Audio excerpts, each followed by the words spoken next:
Hi everyone, welcome back. I suppose if I gave you the number, this will be my number 4 video on solving equations. This one's about a thing called cross multiplication.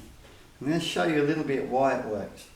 If we had 2 quarters, I could say that 2 quarters is the same as a half. Let's have a look what we can do when there's one fraction this side, one fraction that side with it equals in between. If I multiplied that 2 by that 2, put the equals in between, so I started here. Don't have to start there, but I'd like to teach people to start there. Get in a habit, so you're doing the same thing all the time. 2 by 2 and 1 by 4. So we've got 4 equals 4.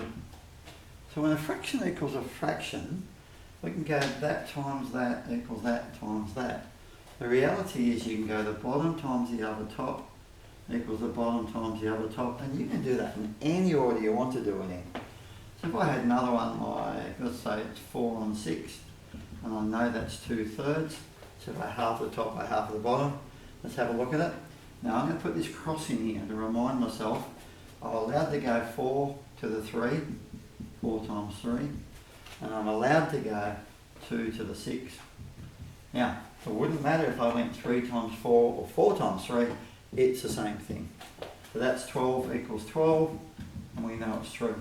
So can we use it on equations like this? Yes. Are there other techniques? Yes. One technique you can do is turn them upside down. But let's have a look at this because this is really handy at times.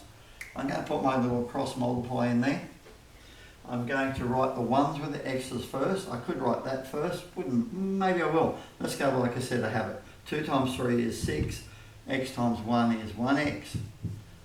And you don't have to write the 1, so the answer is actually 6. So the answer is 6. Let's check it and see. If I wrote that 6 in there, 2 over 6 does equal 1 over 3. So yes, it's correct that it was x equals 6. Maybe you could have guessed it. This one's maybe a little bit harder to guess. I'm going to put my cross in here for cross multiplication. So I'm going to write that one first, starting here. Don't have to, but I'm just going to. 5x equals 1 times 4 is 4. Now I've got between the 5 and the x's a multiply. How do I undo a multiply? I've got to do a divide. I've got to balance up the scales.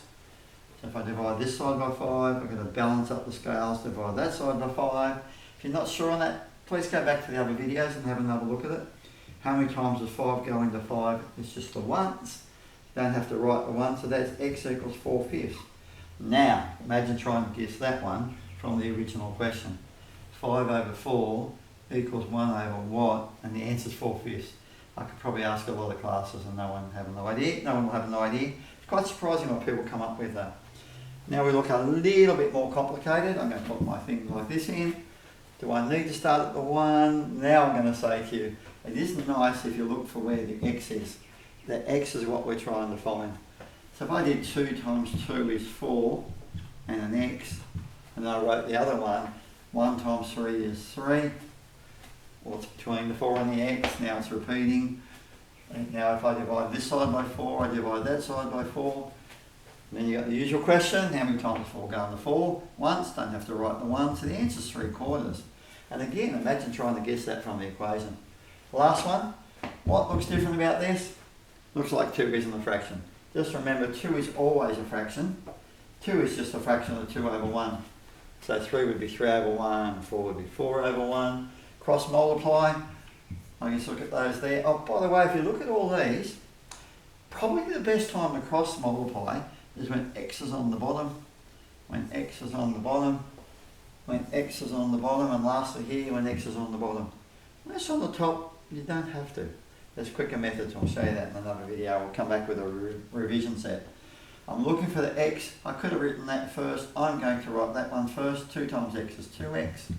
1 times 4 is 4. Same as always. What controls the 2? Between the 2 and the x as a multiply. How do I get rid of a multiply by 2? If I divide this side by 2, divide that side by 2. How many times does 2 go into 2? And if you notice, I'm saying the same thing over and over and over again. But that's what it is, and giving your brain a chance to take it in and be comfortable with it. I could check it. That one wasn't too bad. 4 over 2. How many times does 2 go into 4?